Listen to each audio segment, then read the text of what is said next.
এদিকে দিনের আরেকটি খেলা অনুষ্ঠিত হয়। ঢাকার ধামরায়ে যাদবপুর যুব সমাজের উদ্যোগে ক্রিকেট টুর্নামেন্ট ফাইনাল ম্যাচ অনুষ্ঠিত হয়েছে। অংশগ্রহণ করেন সবুজ দল বনাম লাল দল, Jadavpur Bhubanmohan school and college মাঠ।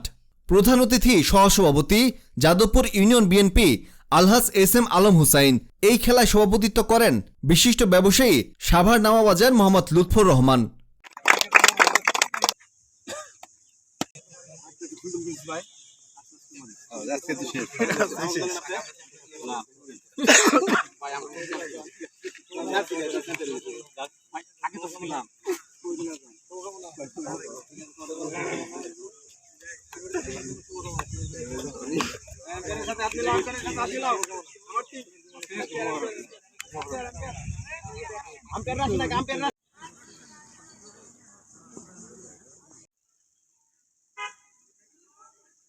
আলম হোসেনকে অসংখ্যভাবে ধন্যবাদ জানাই যে যুব সমাজের পাশে থেকে আমি আরেকটা খেলায় অংশগ্রহণ করেছি, যে গিয়েছিলাম ফাস্টফুড।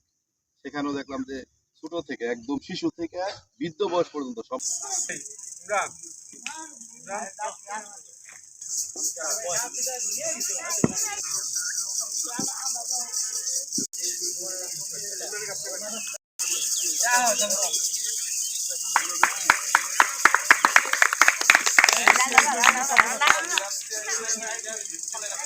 খেলা আছে, খেলা দেখে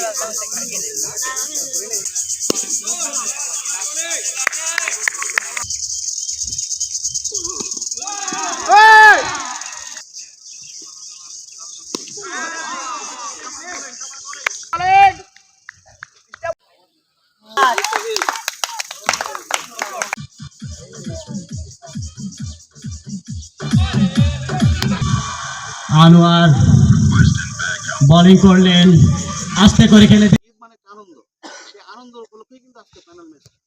এখানে যা তত্ত্বাবধানে আমাদের এস.এম. আলম ভাইয়ের তত্ত্বাবধানে এই ম্যাচ অনুষ্ঠিত হয়, এই টুর্নামেন্ট অনুষ্ঠিত হয়, এবং তার সাথে আমি ব্যক্তিগতভাবে কথা বলছি।